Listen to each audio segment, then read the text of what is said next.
Assalamualaikum warahmatullahi wabarakatuh. Perkenalkan, nama saya Sunara Demisi dengan NIM 216500127. Di sini saya akan menjelaskan tugas, yaitu sistem informasi geografis dengan menjelaskan manfaat GIS dalam berbagai bidang dan data spesial dan spasial. Nah, sebelum itu kita harus mengetahui dulu apa itu SIG itu, yaitu SIG itu adalah sebuah sistem yang memungkinkan kita untuk mengumpulkan, menyimpan, mengolah, menganalisis, dan memvisualisasikan data yang memiliki komponen spesial atau geografis. Nah, dalam kata lain, GIS ini membantu kita untuk memahami dan menganalisis informasi yang terkait dengan lokasi atau wilayah geografis tertentu. Nah, kita langsung lanjut aja di manfaat GIS dalam berbagai bidang. Di sini pertama ada bidang pola perencanaan pola pembangunan. Di sini penata ruang, yaitu memungkinkan perencana atau penata ruang untuk melihat berbagai aspek termasuk lingkungan fisik, sosial, ekonomi, dan kependudukan. Dalam penataan ruang ini digunakan untuk paduan perencanaan pembangunan agar pembangunan dapat terencana dengan baik. Yang kedua itu ada bidang sosial. Nah, dalam bidang sosial ini ada beberapa manfaat, yaitu satu, mengetahui potensi dan persebaran penduduk, dua, mengetahui luas dan persebaran lahan pertanian, yang ketiga ada pendataan dan pengembangan jaringan transportasi, yang keempat ada pendataan dan pengembangan pusat-pusat pertumbuhan, yang kelima ada pendataan dan pengembangan pemukiman penduduk. Kita langsung lanjut aja di bidang pengawasan daerah bencana alam. Yang pertama ada memantau luas wilayah bencana alam, yang kedua ada pencegahan bencana alam di masa mendatang, yang ketiga ada menyusun rencana pembangunan kembali daerah yang terkena bencana, yang keempat ada menentukan tingkat bencana erupsi, ada juga prediksi tingkat banjir, ada juga prediksi tingkat kekeringan.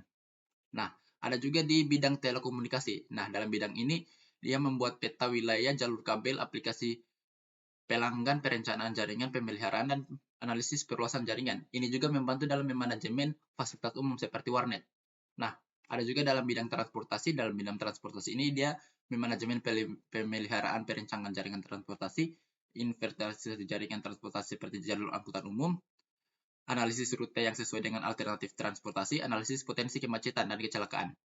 Nah, ada juga dalam bidang ekonomi, bisnis, dan marketing. Dalam bidang ini, dia menentukan lokasi-lokasi bisnis produktif untuk bank, seperti pasar, swalayan, supermarket, mesin ATM, kantor cabang, showroom, konter, dan lain-lain. Kita langsung aja di data spesial dan non-spasial.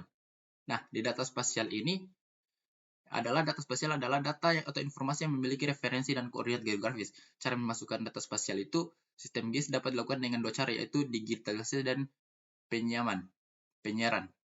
Nah, data non-spasial itu atau data atribut yang sering kita dengar adalah informasi yang menjelaskan karakteristik atau atribut suatu objek, fenomena, atau informasi. Data ini ada dua, yaitu kualitatif dan kuantitatif. Data kualitatif sendiri itu hasil pengamatan yang deskriptif, diperoleh dari pengisian angket, wawancara, atau tanya jawab. Sedangkan data kualitatif itu adalah hasil pengamatan yang diungkapkan dalam bentuk angka. Data ini digunakan untuk menunjukkan perbedaan nilai antara objek. Nah, sedangkan data spasial itu ada dua jenis ya. Yang pertama itu ada data vektor dan data raster. Nah, data vektor ini representasi dari data bentuk garis, titik, atau poligon. Ada tiga dia, garis, titik, dan poligon. Keuntungannya adalah ketepatan dalam mempresentasikan fitur geografis. Digunakan untuk analisis yang membutuhkan ketepatan posisi, seperti pada batas kadester dan definisi hubungan sosial. Kita dapat dilihat di sini contohnya ada data vektor di bagian kiri. Nah, data raster ini sendiri adalah data dari penginderaan jauh yang direpresentasikan dalam bentuk sel grid atau pixel. Di sini kita dapat lihat di kanan ada data raster yang direpresentasikan dengan pixel. Nah, dapat kita ketahui bahwa data vektor itu ada tiga tadi ya, poligon, titik, dan garis. Nah, titik itu untuk merepresentasikan sebuah tempat atau seperti rumah makan. Nah, sedangkan garis itu dia ada untuk mempresentasikan seperti jalan, sungai. Nah, sedangkan poligon itu untuk mempresentasikan sebuah kawasan seperti lapangan, sawah, dan lain-lain.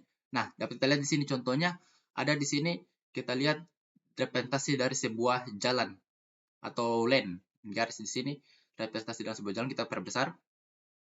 Di sini ada representasi sebuah jalan. Untuk data spasialnya itu tadi yang ini. Nah, sedangkan untuk data spasialnya itu berupa penjelasan dari jalan ini atau atribut atau keterangan dari jalan ini, seperti yang pertama itu ada polyline, jalan satu, jalan lokal, jalan setapak, itu nama-namanya atribut. Itu data non spasialnya. Seperti sini. Ini semua dari jajarannya nih, buat dari data spasialnya dan ini data non spasialnya. Mungkin itu saja dari saya. Assalamualaikum warahmatullahi wabarakatuh.